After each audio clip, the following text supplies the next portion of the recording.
வணக்கம். நிகழ்ச்சி டிவியில் நம்ம பார்க்க போறது நெல்லை பாளையங்கோட்டை கத்தீட்ரல் மேல்நிலைப் பள்ளியில் இந்த ஆண்டு 10ஆம் வகுப்பு பொதுத் தேர்வில் 100% தேர்ச்சி பெற உறுதுணையாக இருந்த ஆசிரியர்களுக்கு பாராட்டு விழா நடைபெற்றது. அந்த வீடியோ தான் நம்ம பார்க்க போறோம். இந்த வீடியோ குறித்த கருத்துக்களை மறக்காம கமெண்ட் பாக்ஸ்ல பதிவு செய்யுங்க. வாங்க இப்ப வீடியோக்குள்ள போகலாம். நெல்லை பாளையங்கோட்டை கத்தீட்ரல் மேல்நிலைப் பள்ளியில் இந்த ஆண்டு 10ஆம் வகுப்பு பொதுத் தேர்வில் 100% தேர்ச்சி பெற உறுதுணையாக இருந்த ஆசிரியர்களுக்கு பாராட்டு விழா. 10ஆம் வகுப்பு பொதுத் தேர்வில் முதல் 3 இடங்களை பிடித்து சாதனை புரிந்த மாணவர்களுக்கு பாராட்டு விழா மற்றும் தேசிய வருவாய் வழி மற்றும் திறன் படுப்பித்த தொகை திட்டத்தில் தேர்ச்சி பெற்ற மாணவன் இலக்கியனுக்கு பாராட்டு விழா ஆகிய 30 விழா வெகு விமர்சையாக நடைபெற்றது. பாளையங்கோட்டை கத்தீட்ரல் மேல்நிலைப்பள்ளி வளாகத்தில் நடைபெற்ற இந்த விழாவிற்கு பள்ளி தலைமை ஆசிரியர் டேவிட் தனபாலன் வரவேற்புரை நிகழ்த்தினார். பள்ளி தாளாளர் தமிழ்ச்செல்வன் தலைமை தாங்கினார். திருநெல்வேலி திருமண்டல மேல்நிலை பள்ளிகளின் மேலாளர் அருள் திரு சுதர்சன், பாளை கத்தீட்ரல் பேராலய குருவானவர் பாஸ்கர் கனகராஜ், உதவி குருவானவர் தர்மதுரை ஆகியோர் வாழ்த்துரை வழங்கினர். சிறப்பு விருந்தினராக நெல்லை மாநகராட்சி தச்சை மண்டல தலைவர் ரேவதி பிரபு கலந்து கொண்டு ஆசிரியர்களுக்கு மற்றும் மாணவர்களுக்கு கேடயம் மற்றும் பரிசுகளை வழங்கி பாராட்டினார்.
ஓகே,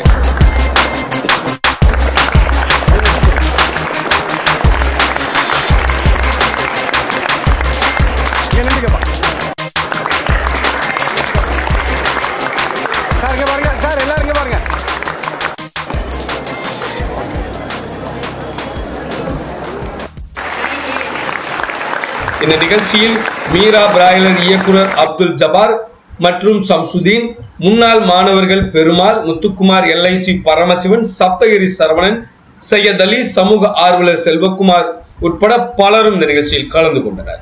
இந்த நிகழ்ச்சிக்கான ஏற்பாடுகளை ஆசிரியர் கிறிஸ்டோபஸ், டைட்டஸ், மெல்கி சதேக், ஆதிமூலம், சங்கர், ஆசிரியர்கள் அமுதா செல்வராணி, லிலியன் ஆகியோர் வெகு விமர்சையாக செய்திருந்தனர்.